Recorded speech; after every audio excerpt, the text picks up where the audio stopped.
થઈ ગયું. લાસ્ટ લેક્ચરમાં છે તે આપણે આઈ બરાબર અવની સૂત્ર તારવેલું હતું, બરાબર છે. આજે એની પછી એક નોંધ લખવાની છે. ચલો સ્ટાર્ટ કરીએ.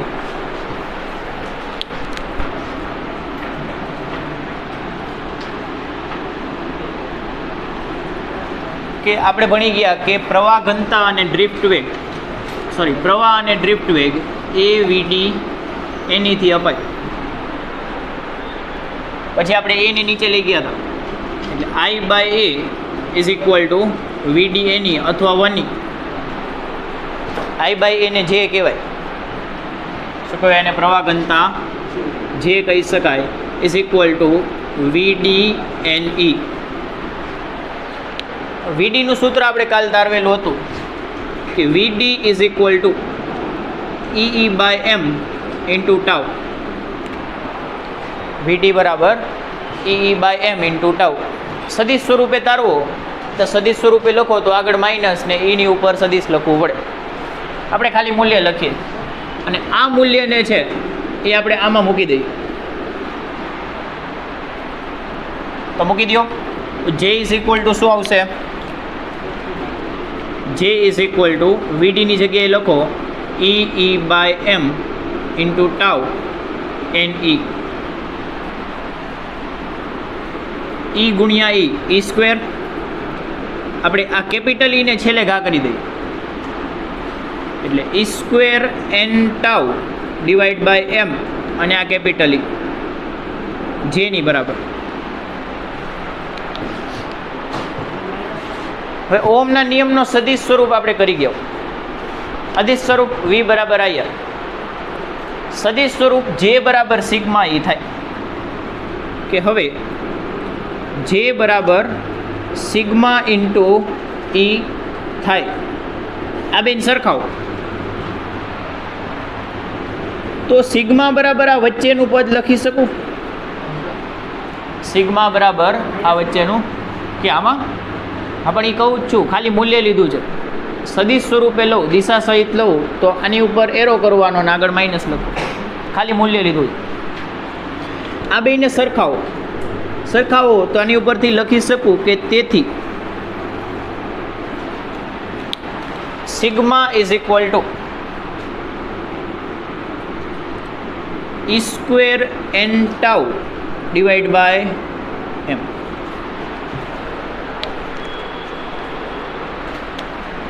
આપણને હજી એક વસ્તુ ખબર હોય, આપણે એની પહેલાં ભણી ગયા હોય કે અવરોધકતાના વ્યસ્તને વાહકતા કહેવાય. અવરોધકતાના વ્યસ્તને આપણે શું કહીએ છીએ? વાહકતા. બસ તો અહીંયા આની જગ્યાએ શું લખી નાખું? 1/ρ લખી નાખું is equal to e square N tau by m. અહીંથી રોને કરતા બનાવો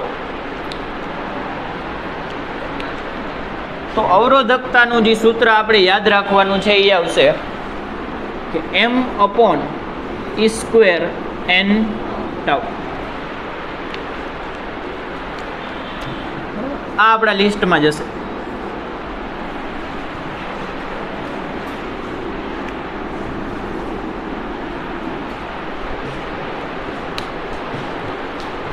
આની ઉપરથી હજી એક સૂત્ર બનાવી શકાય, પણ યાદ આજ રાખશું. અત્યારે બનાવી લેશો એમાં વાંધો નહીં. કે આની ઉપરથી મારે આર જોતું, આર બરાબર ρ L બાય એ થાય. આમાં રોની કિંમત મૂકી દેવાની, બરાબર? એ શું કરશો? આમાં કિંમત મૂકો એટલે રોની કિંમત તો મૂકવાની છે.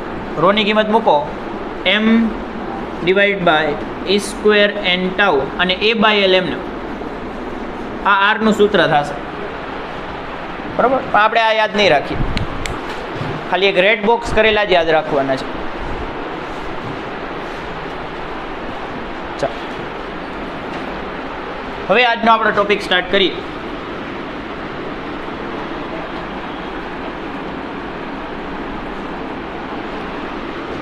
એ છે પહેલાં આપણે અવરોધના પ્રકારથી સ્ટાર્ટ કરીશું. અવરોધના પ્રકાર તો બે પ્રકાર પાડીશું. પેલું હશે બંધિત તાર અવરોધ. પેલા અવરોધનું નામ છે બંધિત તાર અવરોધ.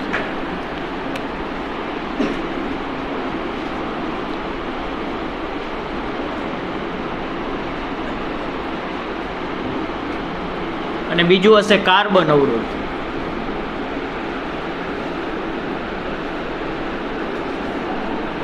બીજાનું નામ શું છે? કાર્બન અવરોધ.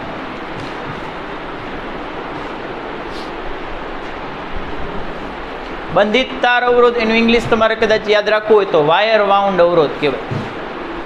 બીજું નામ શું છે? તાર એટલે વાયર, બંધિત એટલે વાઉન્ડ, અને અવરોધ એટલે રેઝિસ્ટન્સ. બરાબર? તો વાયર વાઉન્ડ અવરોધ પણ એને કહેવાય. તો યાદ રાખજો, નામ છે એવું જ એનું રચના છે કે આપણને ખબર છે કે આર ચલે છે લંબાઈ, તાર જેમ વધારે લાંબો હોય એમાં અવરોધ વધુ, જે વધારે લાંબો તાર હોય એનો અવરોધ વધારે, જેમ જાડો તાર એમ અવરોધ ઓછો. તો આપણે શું કરીએ ખબર છે? એક તાર છે ને એને એક વસ્તુ ઉપર વીંટી નાખી, ઘણો બધો લાંબો તાર છે એને એક નાની વસ્તુ ઉપર વીંટી નાખી, લચ્છો વાર નાખી, તો એ જે પરિણામી તમને પદાર્થ મળશે એનો અવરોધ કેવો હશે? ખૂબ મોટો હશે. હું ઓછો. ઘણો બધો લાંબો તાર છે એક દ્રઢ આધાર ઉપર બાંધી દો, લાંબા તારનો અવરોધ વધારે હોય. જેવડો તમારે અવરોધ જોઈએ એવડી લંબાઈ રાખીને તાર બનાવી લેવાનો અથવા અવરોધ બનાવી લેવાનો. પછી એને આપણે વિવિધ પ્રયોગોમાં યુઝ કરી શકીએ. સમજાણું? એટલે બંધિત તાર અવરોધ એટલે શું થાય કે કોઈ ધાતુના તારને એક દ્રઢ આધાર ઉપર વીંટીને બનાવવામાં આવતા અવરોધને બંધિત તાર અવરોધ કહેવાય. ગમે એ ધાતુનો વીંટી હોય, જેમ કે ટીનનો તાર વીંટો તો અવરોધનું કામ શું? ઉર્જાનો વ્યય કરવો. અવરોધનું એક જ કામ છે, ઉર્જા વાપરી નાખવી, ઉર્જાનો વ્યય કરવો. એટલે કે વ્યય કરીને શું કરે? નાશ થોડીને કરે, ઉષ્મા ઉર્જામાં રૂપાંતર કરી. એટલે ધાતુ અથવા અવરોધ શું થતું હોય? સતત ગરમ થતો હોય. ગરમ થશે તાપમાન વધશે, તાપમાન વધશે તો ટીન જેવો તાર રાખ્યો તો ઓગળી જશે. કાં પછી બીજી કોઈ ધાતુ રાખી તો એનો અવરોધ બદલાઈ જાય. આપણે આગળ ભણશું કે ધાતુઓના અવરોધ હોય તાપમાન સાથે વધે, કારણ કે અંદર આયનના દોલન વધી જાય. તાપમાન વધારે હોય એમ આયન જોર જોરથી ઠેકડા મારવા માંડે તો અવરોધ શું થાય? વધી જાય. કારણ કે અવરોધ એને લીધે જ હોય, આયન સાથે ઇલેક્ટ્રોન અથડાય એને જ અવરોધ કહેવાય. તો દોલન વધી જાય તો અથડામણ વધી જાય કે નહીં? એટલે આપણે પ્યોર ધાતુનો ઉપયોગ કરતા.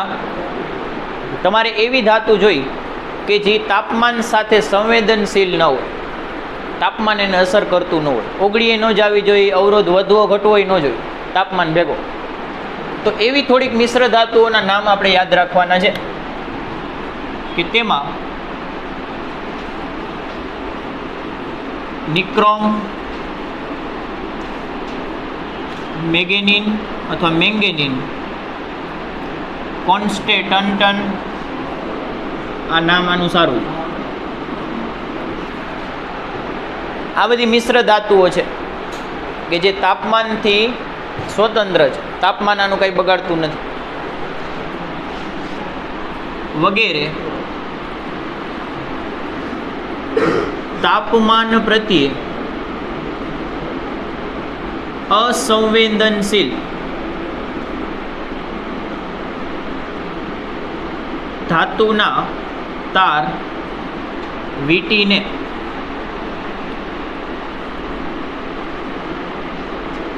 અવરોધ બનાવવામાં આવે છે. આની કિંમત તમારે યાદ રાખવાની છે, એનસીઆરટીમાં આપેલી છે કે થોડાક ઓહમથી અમુક 100 ઓહમ, થોડાક ઓહમથી અમુક 100 ઓહમ.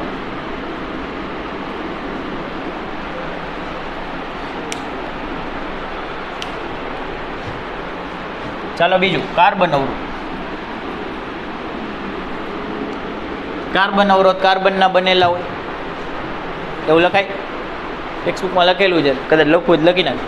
કાર્બન અવરોધ કાર્બનના બનેલા.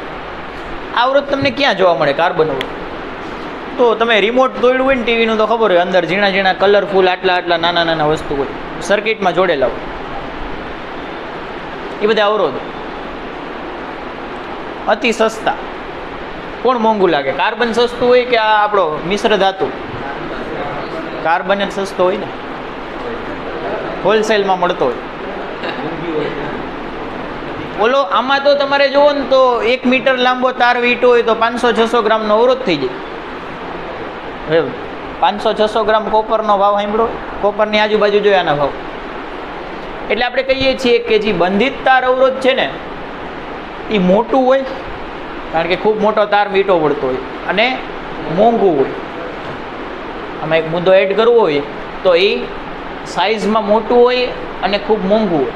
જ્યારે આની વાત કરીએ તો એ નાના ને સસ્તા હોય, કિલોના ભાવે મળે. પેલું જ તે કાર્બનના બનેલા હોય, બીજું તે નાના અને સસ્તા હોય.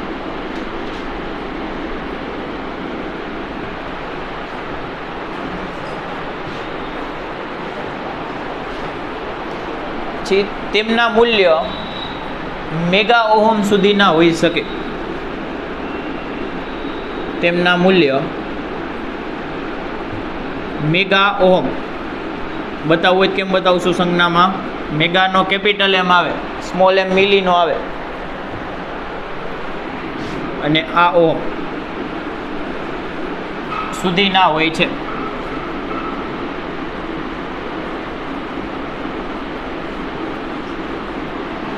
પછી તેમનો ઉપયોગ ઇલેક્ટ્રોનિક પરિપથમાં થાય છે બહોળા પ્રમાણ.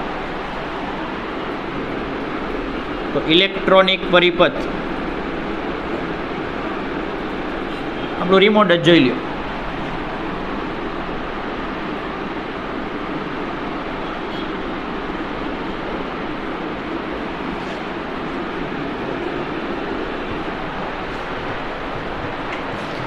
હવે એની ઉપર છે ને થોડા કલરના પટ્ટા હોય. તમે ક્યારેક રિમોટ કે જૂના ટીવીનું પડ્યું હોય ને, કોકના ઘર મહેમાન થઈને ગયા હોય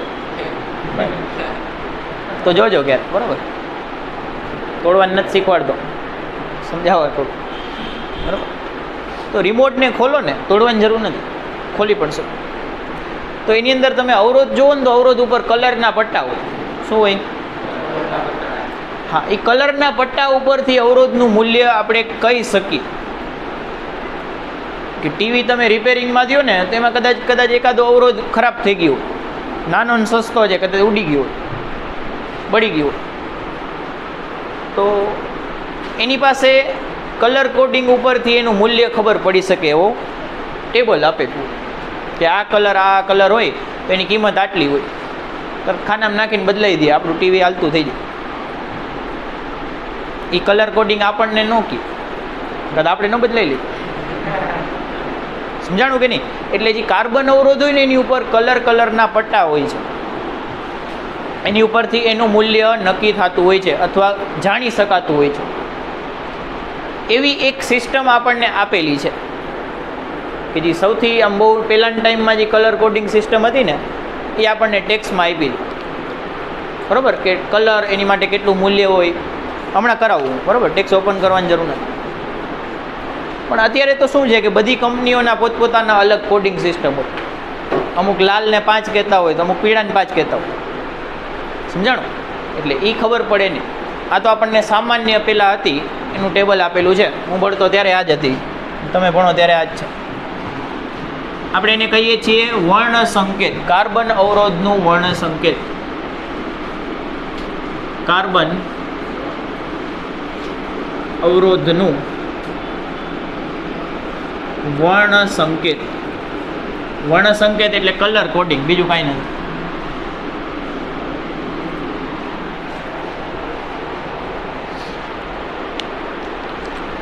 વર્ણ સંકેતમાં તમારે ટેબલ યાદ રાખવાનું થશે. હું યાદ રખાવું છું. વર્ણ સંકેતમાં શું કરવાનું થશે? ટેબલ યાદ રાખવાનું થશે એની માટે એક સૂત્ર આવશે જે યાદ રાખવાનું. બી રોય, બરાબર. B Roy Great Britain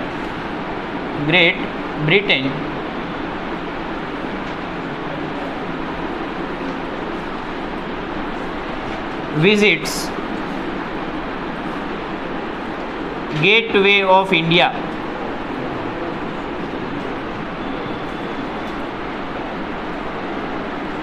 capital યાદ રાખવાના છે. તો શું કામ વિઝિટ કર્યું હતું? આવે છે ને ઇન્ડિયા લઈ. તો વિઝિટ શું કામ કર્યું હતું? કારણ ગેટવે ઓફ ઇન્ડિયામાં સોના ચાંદી પડ્યા હતા. એટલે શેની માટે વિઝિટ કર્યું હતું? Gold silver. ત્યાં ખોઈદું કે ખબર ન પડી, કાંઈ મળ્યું નહીં, એટલે છેલ્લું આવશે નો કલર. યાદ રહેશે? આ પહેલા અક્ષર ઉપાડ લેવાના. બી રોય, આ તો બધે આવશે. Great Britain visits gateway of India, એટલે જ કેપિટલમાં રાખ્યા છે. શેની માટે વિઝિટ કર્યું હતું? ગોલ્ડ સિલ્વર, પણ કાંઈ મળ્યું. હાલો ટેબલ બનાવ. ટેબલમાં છે પેલું આવશે રંગ, કલર, બસ એ પછી ગોખજો. બીજું આવશે સંખ્યા, ત્રીજું આવશે ગુણક, પછી આવશે સહનશીલતા. સહનશીલતાને ઇંગ્લિશમાં ટોલરન્સ કહેવાય. શું કહેવાય? ટોલરન્સ. હમણાં બધું સમજાવું, બરાબર? પેલા ટેબલ લખી લઈ. પેલું આવશે બી રોય, બ્લેક બ્લુ બ્રાઉન, 3 બી છે, બરાબર? પહેલા બ્લેક આવશે, પછી બ્રાઉન આવશે. ચાલો લખતા જઈએ. આ તો ભેગું જ લખવાનું. પેલું છે બ્લેક, પછી બીજો બી છે બ્રાઉન, બી રોય, આર આવશે red, O for orange, yellow, પછી ગ્રીન, પછી બ્લુ, પછી વાયોલેટ જાંબલી, પછી ગ્રે એટલે ભૂખરો. બરાબર? યાદ કેમ રાખવાનું? પહેલાં કયો જી આવશે? હરિયાળી વાળો જી, બરાબર? હા, ગ્રીન પહેલાં આવશે, પછી ભૂખરો આવશે, પછી વ્હાઈટ, પછી ગોલ્ડ સિલ્વર ને નો કલર.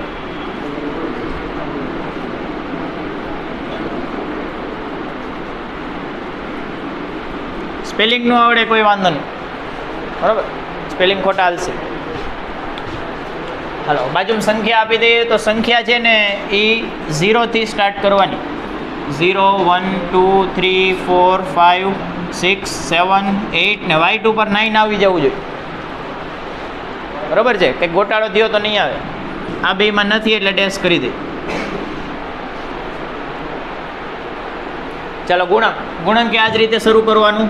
10 ની 0 ઘાત, 10 ની 1 ઘાત, 10 ની 2 ઘાત, 10 ની 3, 10 ની 4, 5, 6, 7, 10 ની 8 અને છેલ્લે 10 ની 9 ઘાત, પછી 10 ની -1, 10 ની -2. નોમાં કાંઈ નથી, કાંઈ ન હોય ને આ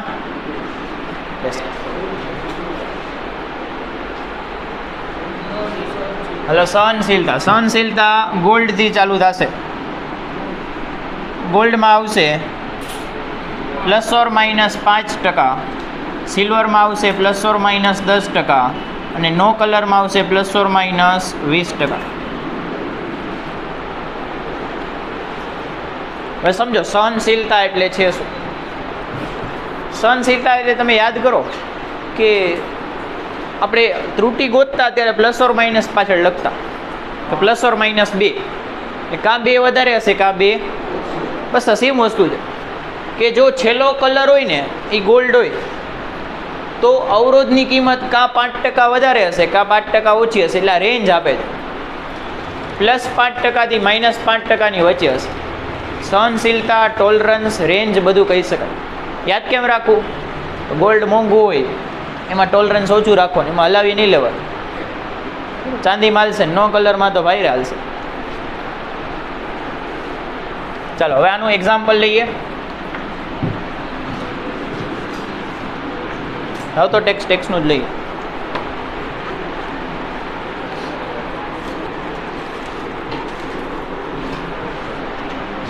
ચાલો આ આપણો અવરોધ છે.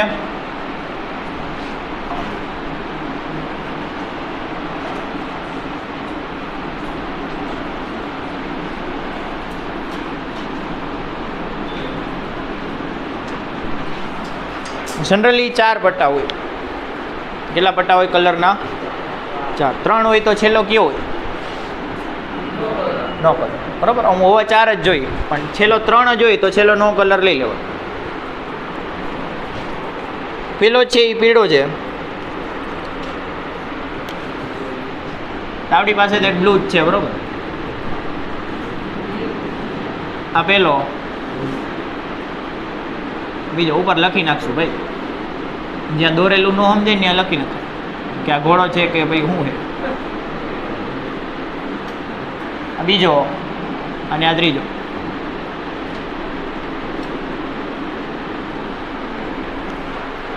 ચાલો પેલાનું નામ શું આપ્યું છે એ લોકોએ? પીળો. પીળો એટલે યલો. બીજો જાંબલી. જાંબલી એટલે વાયોલેટ. કથઈ. કથઈ એટલે ગ્રે. નહીં, કથઈ એટલે આપણે થશે બ્રાઉન થશે, સોરી. બરોબર, બ્રાઉન. અને છેલ્લો કલર કયો છે? ગોલ્ડ. ગોલ્ડનો જી. બ્રાઉનનું ગુજરાતી લખવું જ લખી નાખજો બાજુ. આ કથઈ થાય. હાલો હવે આની ઉપરથી આપણે કિંમત બનાવવાની છે. તો પેલા બે હોય ને એ સંખ્યા બતાવે. શું બતાવે? સંખ્યા. પછીનો હોય એ ગુણક બતાવે, અને છેલ્લો હોય એ સહનશીલતા બતાવે.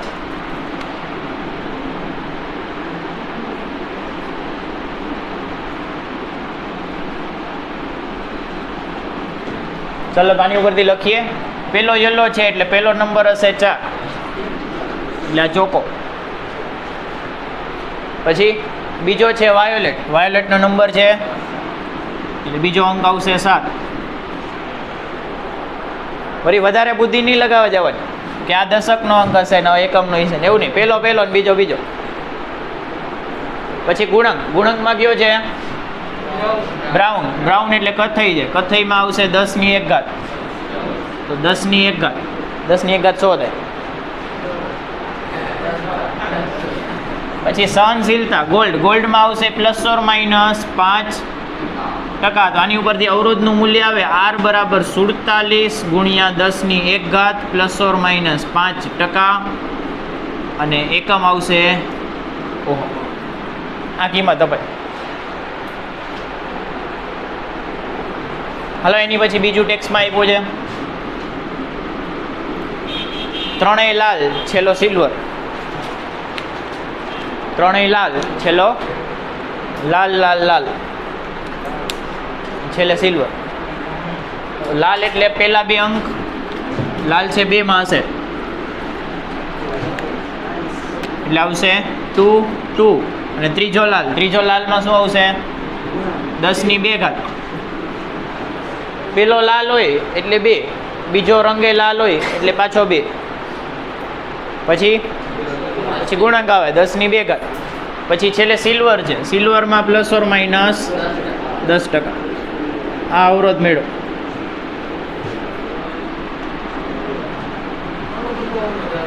આવડો બધો ને નાનો જ છે. તો કા મેગા ઓમ લખાયું. મેગા એટલે 10⁶ થાય લખાયું તો ખરા. 2200 મોટો થોડી ને આપણી માટે તો હાલશે. આપણે મેગા લગી ક્યારેક વયા જાય. સહનશીલતા કેમાં? ના, એમાં નથી, આ 3માં છે. તો આની કિંમત મારે બીજી રીતે બતાવવી હોય તો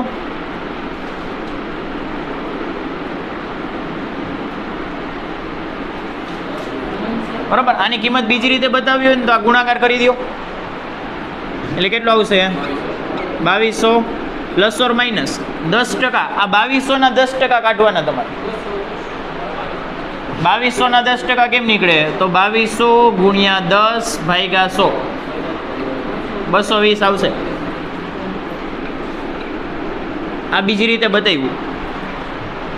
આ પહેલી રીત, તો પહેલી કલરની રીત છે, બીજી અંકની રીત છે. અંકમાં આપણે ટકા કાઢ નીકળે સહનશીલતા. હજી પ્લસ માઇનસ કરી નાખો. એકવાર પ્લસ 220 કરો, એકવાર માઇનસ 220 કરો. એકવાર પ્લસ 220 કરશો એટલે 2400 ને 20 ઓમ આવશે, અને એકવાર માઇનસ 220 કરશો એટલે એ આજુબાજુ થશે 1980. 200 ગયા અને બસ 1980 આવશે. એટલે આ 3 રીતે તમે બતાવી શકો. તો 4 રીત થઈ. એક આ કલર, એક આ, અને એક આ ટકા કાઢ નાખ્યા અને પછી પ્લસ માઇનસ કરી નાખ્યા. ક્લિયર છે? ચાલો, એક બહુ જૂનો ને જાણીતો પહેલાં પ્રશ્ન પૂછાતો, હવે નથી પૂછાતો, કદાચ પાછો ટ્રેન્ડમાં આવે તો કામ થઈ જાય. 15 ઓગસ્ટ આવે છે ને, તો રાષ્ટ્રધ્વજના કલરના પટ્ટા મૂક્યા છે. અવરોધની કિંમત ગોતો. આની પછી બીજો, હવે ત્રીજો દાખલો.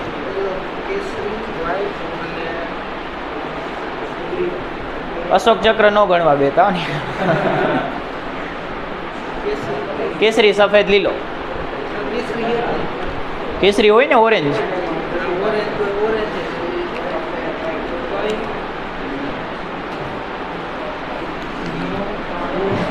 ત્રીજું છે રાષ્ટ્રધ્વજ. કેસરી, સફેદ અને લીલો. અને છેલ્લો પટ્ટો નથી તો નો કલર. બરોબર, છેલ્લો નો હોય તો નો કલર.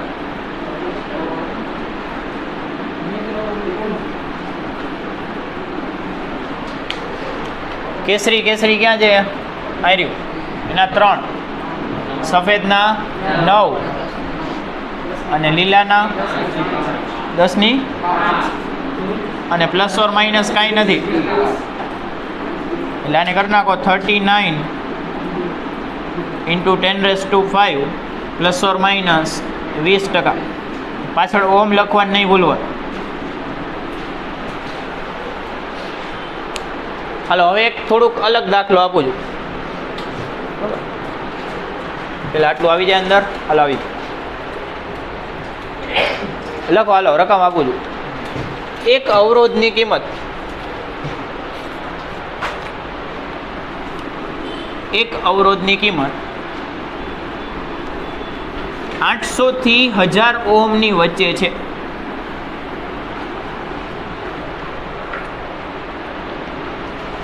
એક આર ની કિંમત આપેલી છે 800 ઓહમ થી 1000 ઓહમની વચ્ચે છે. તો તેનું વર્ણ સંકેત લખો. તો વર્ણ સંકેત લખો. કેમ ગોતશું? 1 મિનિટ આપું, જલ્દી વિચાર લ્યો. તમે પણ પોઝ કરીને વિચારો.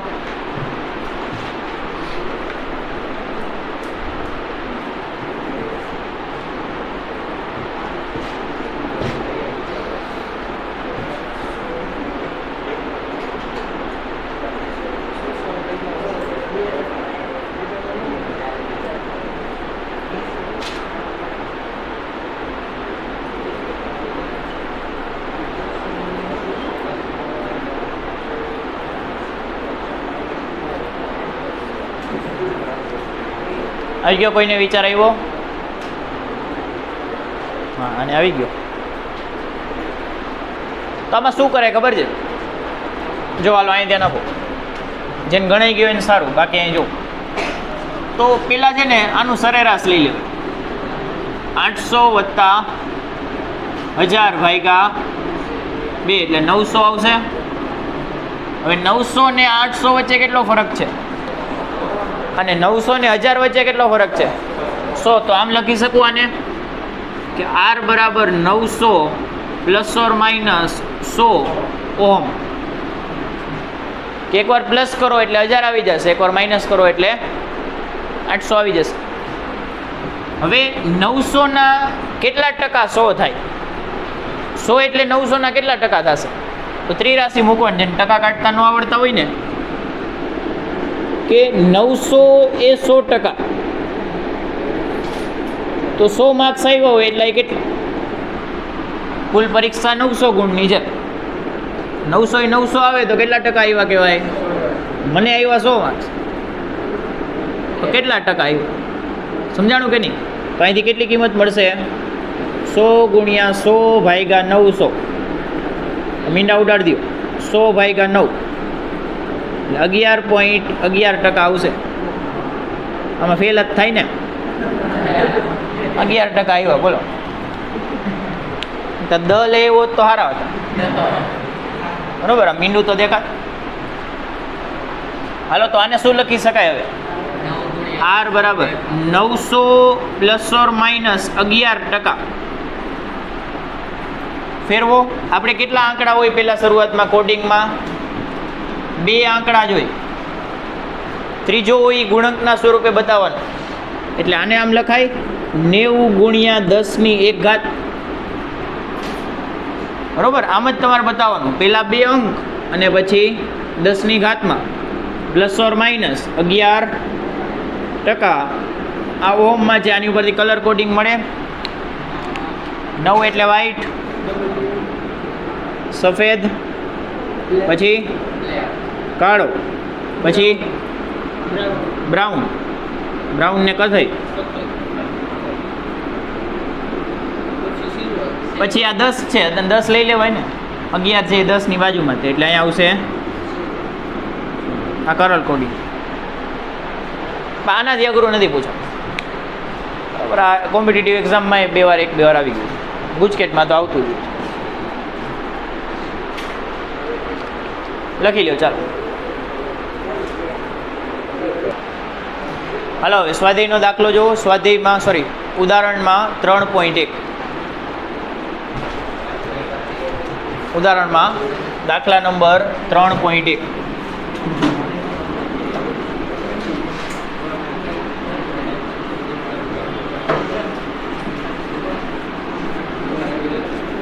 તમારી એક્ઝામ ચાલુ થઈ ને એની પહેલાં 5-1 મિનિટનો તમને ટાઈમ મળતો હોય, સપ્લી તમારી પાસે હોય, લખી નાખવા ટેબલ. બરાબર, જલ્દી બીબી રોઈને ગોત લેવાની.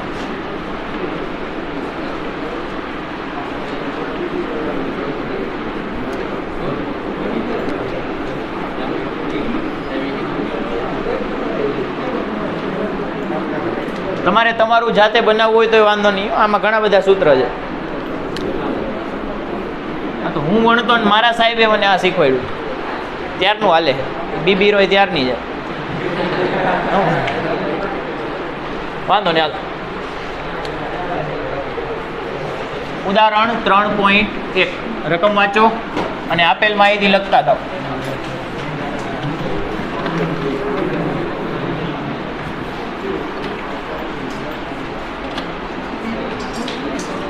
ઉદાહરણ 3.1.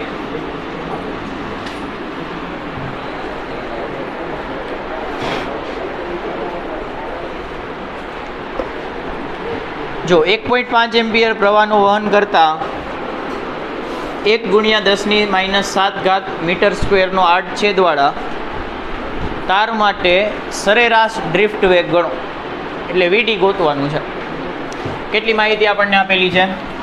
એક તો પ્રવાહ આપેલો છે 1.5 એમ્પિયર છે.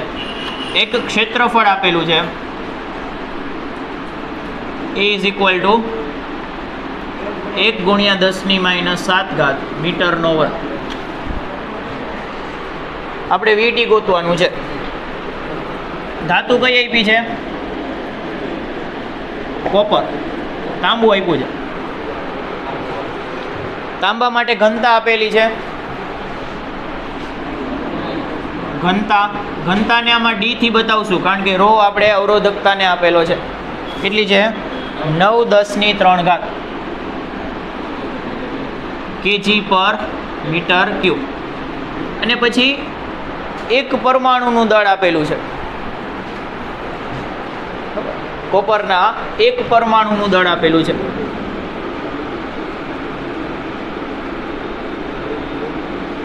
કેટલું આપેલું છે? 63.5 U.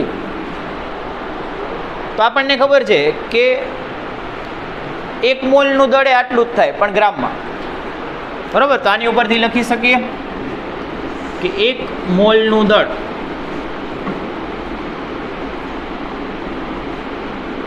કે જેને તમે કેપિટલ એમ કહેતા હોય એ આટલું જ થાય, 63.5, પણ એ ગ્રામમાં લેવું પડે. આપણે ગ્રામમાં કામ કરતા એટલે કિલોમાં ફેરવવું પડે. એટલે 63.5 10⁻³ આ કિલોમાં ફરી ગયું.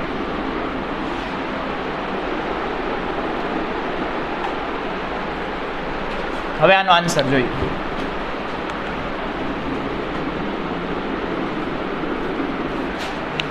કે ડ્રિફ્ટ વેગ અને પ્રવાહ વચ્ચે આપણી પાસે એક જ સૂત્ર છે, I બરાબર અવની, I = અવની. પણ કિંમત મૂકતા પહેલા એકવાર વિચારો, I છે આપણી પાસે, A છે, VD ગોતવાનું છે, N નથી, અને E તો અચળાંક.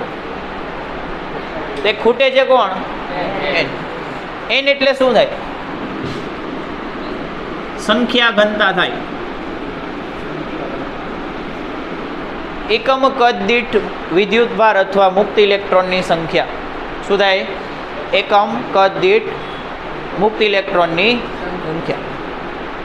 એટલે મારાનો એકમ બનાવવું હોય ને તો એ પ્રતિ મીટર થાય, પ્રતિ મીટરનો ઘન થાય, એટલે m⁻³ થાય. આનું સૂત્ર કેમ બનાવવું? તો જો આને આ રીતે લખી શકું કે સંખ્યાના છેદમાં કદ. સંખ્યા ઘનતા એટલે એકમ કદ દીઠ સંખ્યા, એટલે કદ ક્યાં આવશે? છેદમાં, અને સંખ્યા આવશે ઉપર. કદ ને ઘનતા વચ્ચેનો સંબંધ શું છે? ઘનતા બરાબર દળના છેદમાં કદ, એટલે કદ બરાબર દળ ભાગ્યા મૂકી દો સંખ્યા ભાગ્યા દળ, અને ઘનતા ઉપર ચડાવી દો. આ માળીએ ચડાવી દીધી. સંખ્યા ઘનતા એમ નથી વાંચવાનું, આવી ગયું, સાબિત થઈ ગયું. લ્યો, એમ નથી. આ સંખ્યા છે ને આ દ્રવ્યની ઘનતા છે. સંખ્યા 1 મોલ લઉં, દળે 1 મોલનું લઉં, અને ઘનતા તો અચળાંક. આ સૂત્ર થઈ ગયું એનું. કે એમ એટલે શું છે? 1 મોલનું દળ. સંખ્યા કેટલાની લીધી? 1 મોલની. ઘનતા તો અચળાંક હોય. સમજાઈ ગયું કે નહીં? તમારે સીધું જ યાદ રાખવાનું છે, પણ ક્યારેક ભૂલાઈ જાય તો આ પ્રોસેસ કરી લેવાની, સ્પીડમાં થઈ જશે. આ તો મેં લાંબી કરી. એમનું નામ છે 1 મોલનું દળ.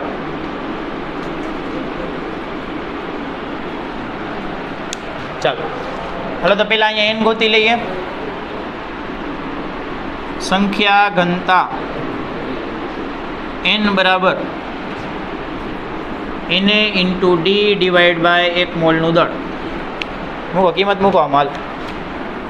એવોગેડ્રો 6.022 10⁻23. ઘનતા કેટલી છે? 9×10⁻³ ભાગ્યા કેપિટલ M. 63.5 10⁻³ આન્સર ગોતો. એકમ આવશે m⁻³ અથવા પ્રતિ મીટર. 0.85 10⁻29 આવ્યું, 29 આવ્યું. બરાબર? આ સ્મોલ n મળી ગયું. હાલો, તો હવે I મળી જશે. આ નોંધ કરીને નાખી દેજો. બરાબર? આવું ક્યાંય મળશે નહીં. સંખ્યા ઘનતાનું સૂત્ર ક્યાંય અવેલેબલ નથી, આપણે જાતે બનાવેલું છે. બરાબર? હે, હાલો ઉપર મૂકો. I કેટલું આવશે? I બરાબર AVD એની કિંમત આપી છે 1 ગુણ્યા 10⁻⁷ વીડી ગોતવાનું છે. I.1 એમ્પિયર આપ્યું છે, એને આપણે ગોઈતું 0.85 10⁻29 પ્લસ હોય સંખ્યા વધારે જોઈ, અને ઈની કિંમત 1.6 10⁻19. અહીંથી આ બધાનો ગુણાકાર કરો એટલે 1.5 બરાબર આ ગુણાકાર કયો ગુણ્યા વીડી.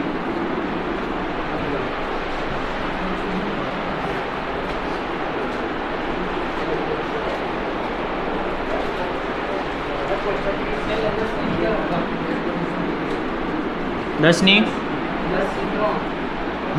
આવી. ડ્રિફ્ટ એક હંમેશા ના +3 આવશે. સોરી, એટલે વીડી ઇઝ ઇક્વલ ટુ 1.5 ભાગ્યા 1.36 10⁻3, એટલે અહીંથી આવશે 1.1 10⁻3, અને એકમ શું આવે? મીટર પ્રતિ સેકન્ડ. આ આપણો આન્સર.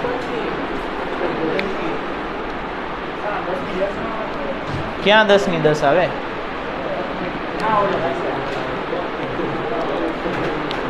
બરાબર જ છે, આન્સર છે આપણો જવાબ છે. ટેક્સમાં જોશો તો 10⁻3 ને મિલી કહેવાય, એટલે આ મિલીમીટરમાં જવાબ આવશે, એમએમમાં. પણ આ રાખો ચાલશે.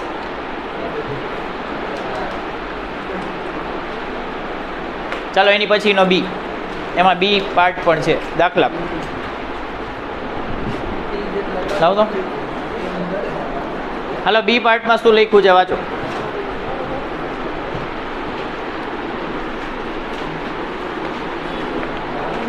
આ જે ડ્રિફ્ટ ઝડપ આવી, આ કઈ ઝડપ આવી?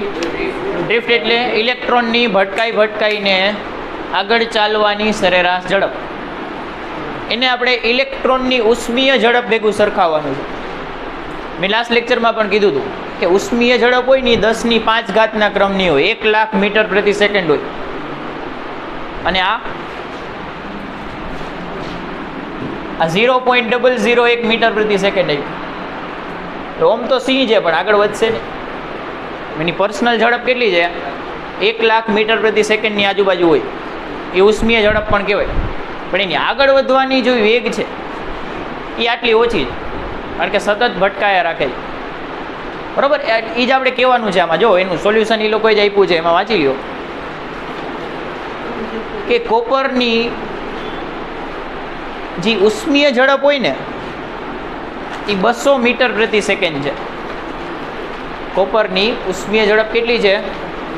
200 મીટર પ્રતિ સેકન્ડ છે, જે ડ્રિફ્ટ ઝડપની સાપેક્ષે બહુ જ વધારે છે, કારણ કે ઇલેક્ટ્રોન સતત અથડામણ અનુભવતા આગળ વધે છે. બસ આ બી પાર્ટમાં આટલું આવશે. તમારે ઓલું ગણવાની જરૂર નથી, જે ઉષ્મીય ઝડપ છે ને એ ગણવાની જરૂર નથી. તમે કહેતા હોય તો હું ગણાવી દઉં. આપણે જૂનો વાયુનો ગતિવાદ આવતો ને એની ઉપરથી કરી શકો કે VRMS is equal two √3RT/m. આ સૂત્ર ઉપરથી ગણી શકો. એમાં ભલે KBT ઉપરથી ગણાવ્યું છે, પણ આની ઉપરથી આપણે ગણવાનું રહેશે. બધી કિંમત મૂકો આમાં.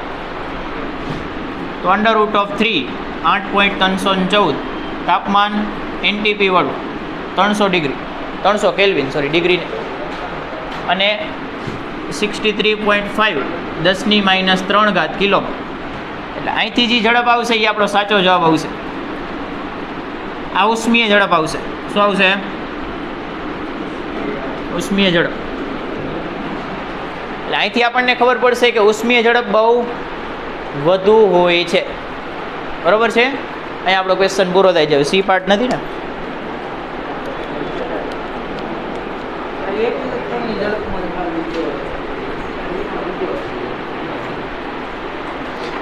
ત્રીજો પાર્ટ છે ભાઈ, 1 મિનિટ. આ પેલો પાર્ટ હતો.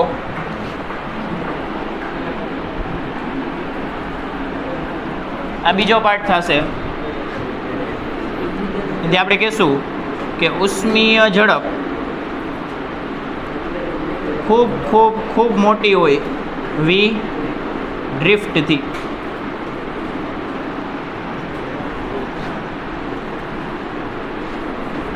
કેમ આમ થાય?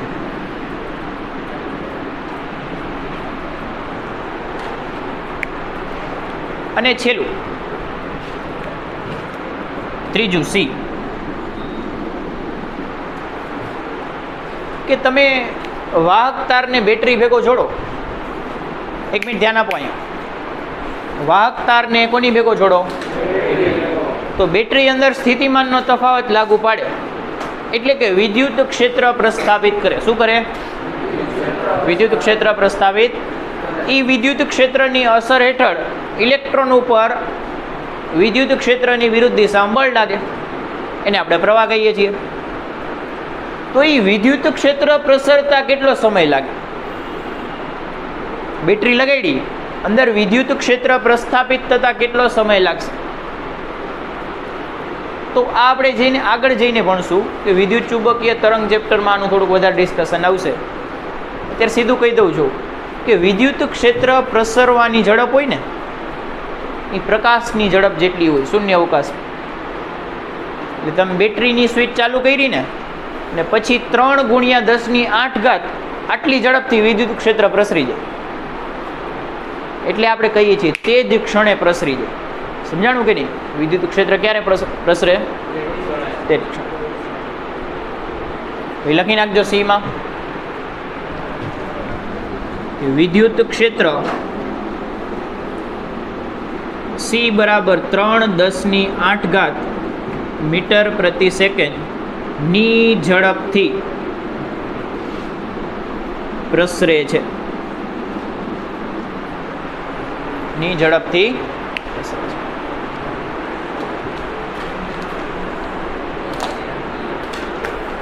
ચલો અહીં સુધી ભેગા છો. હવે એક છેલ્લું ડિસ્કશન કરવાનું છે, પછી આપણે આજનો લેક્ચર પૂરો કરીશું. કે આપણે તો હમણાં સુધી ગણી ગયા કે ડ્રિફ્ટ વેગ એટલે ઇલેક્ટ્રોનની આગળ વધવાની ઝડપ. ડ્રિફ્ટ વેગ એટલે ઇલેક્ટ્રોનની આગળ વધવાની ઝડપ. એ કેવી હોય? ખૂબ ઓછી હોય, હાવ ધીમે ધીમે કાચબાન જેમ આગળ વધતું હોય. તો સ્વિચ ચાલુ કર્યું ને પંખો તરત કેમ ચાલુ થાય છે? લાઇટ તરત કેમ ચાલુ થાય છે? ઇલેક્ટ્રોન ત્યાં પહોંચતા તો વાર લાગે ને. તમે ગણી લ્યો, આ ઝડપ છે, આપણે બધામાં કોપરના તાર જ નાખેલા હોય. સ્વિચ ચાલુ કરી ત્યાંથી અંતર માપી લ્યો, એટલે 10-15 સેકન્ડ તો મિનિમમ થવી જોઈએ. સ્વિચ ચાલુ કરી 15 સેકન્ડ રાહ જોવાની, પછી લાઇટ ચાલુ થાય. એવું થાય છે? તરત ચાલુ થાય છે ને. જેવી સ્વિચ દબાવી ભેગી લાઇટ ચાલુ, પંખો ચાલુ, એસી ચાલુ. એસી ખબર નથી, એસી કુલિંગમાં તો વાર લાગે. પણ તરત કેમ ચાલુ થાય છે? અહીં તો ઓછી સ્પીડ બતાવે છે. તો એનું કારણ એવું છે કે અંદર અસંખ્ય માત્રામાં ઇલેક્ટ્રોન છે. 10⁻29 ક્રમના ઇલેક્ટ્રોન છે, એટલે અસંખ્ય જ કહેવાય. અસંખ્ય લોકો ગીચો ગીચ અંદર ભરેલા છે. અંદર ઇલેક્ટ્રોનનું દરિયા કહેવાય. મુક્ત ધાતુની અંદર મુક્ત ઇલેક્ટ્રોનનું શું કહેવાય? દરિયા કહેવાય. અસંખ્ય છે ને ગીચો ગીચ ભરેલા છે. વિદ્યુત ક્ષેત્ર તો તરત આટલા સમયમાં આટલી ઝડપથી પ્રસરી જશે.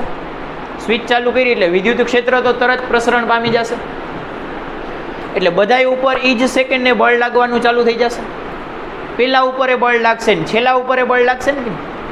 સ્વિચ ચાલુ કરી તો જે ઇલેક્ટ્રોન સ્વિચ પાસે હશે એની ઉપર પણ બળ લાગશે, અને જે ઇલેક્ટ્રોન લાઇટ પાસે હશે એની ઉપર પણ બળ એ જ સમય લાગશે. કારણ કે વિદ્યુત ક્ષેત્ર બળ લગાડવા વાળો એ તો તરત પ્રસરી જાય છે. તો જે લાઇટ પાસે છે એની ઉપર બળ લાગ્યું, એ થોડોક ખઈશો, એ ખઈશો ને એને લાઇટ ચાલુ કરી દીધી. એ ખઈશો ને એને શું કર્યું?